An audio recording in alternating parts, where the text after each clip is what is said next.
Van driver nga miluwas sa 23 anyos nga dalaga nga padung unta mo-ambak sa first Mactan Bridge nagtuo nga gigiyahan siya sa Ginuo aron makasalbar o kinabuhi. Siluan meron din sa report. Human mikatap sa social media ang Bayanihong Buhat sa usa ka van driver na subay sa RTV Balitang Bisdak. Ang identity ni ini pinaagi sa mga post sa social media. Ang mga kabanay ug higala ni Richie Arnado ang mitag kaniya sa post sa Balitang Bisdak. Nakonpermar usab kini sa Balitang Bisdak base sa plate number sa van nga iyang gimaneho nga mausab ang plate number sa van nga nakita sa CCTV nga maoy gimaneho ni Richie.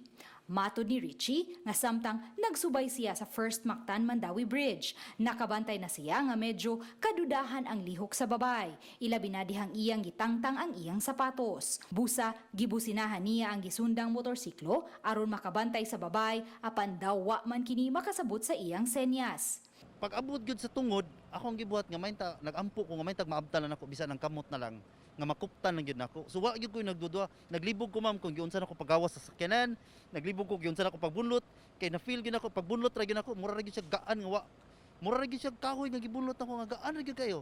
Gikalipay ni Richie nga naabot siya sa saktong oras ug saktong lugar. Nagtuo siyang gigiyahan siya sa Ginuo nga moagi sa First Bridge bisan kun gikan man unta siya sa Barangay Bangkal, Lapu-Lapu City ug padung sa Tabuelan. Busa pabor unta kun sa Second Bridge siya miagi. Matod ni Richie, dihang nasalbar niya ang dalaga, nagsigi kini og hilak ug mihangyo nga buhian siya. Apan iya kining giam-aman ug gitambagan hangtod nga naabot ang mga pulis nga moy midana sa dalaga ngadto sa DSWD. Matod ni Richie, natandog siya sa sitwasyon sa dalaga kay siya amahan usab nga may tulo ka mga anak. Natanaw nako sa kuan hitsura sa babae nga. Inana, murag para nako sakit.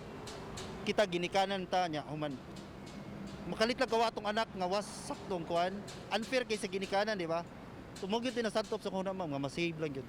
Ang 42 anyos nga si Richie na nagiyaw sa ka-tourist transport apan tungod sa pandemya, misulod siya karon sa usa ka courier service. Samtang karong si Manaha, ipatawag ni Mayor Junard Ahong Chan si Richie aron pahalipayan sa kabayanihon nga nahimo atol sa araw ng kagitingan. Nagitay special for him, but that is an initial lang to give an honor to Mr. Richie Amado. Uban ni Marlon Melgazo ug Philip Patricio, Luan Merondina, Balitang Bisdak.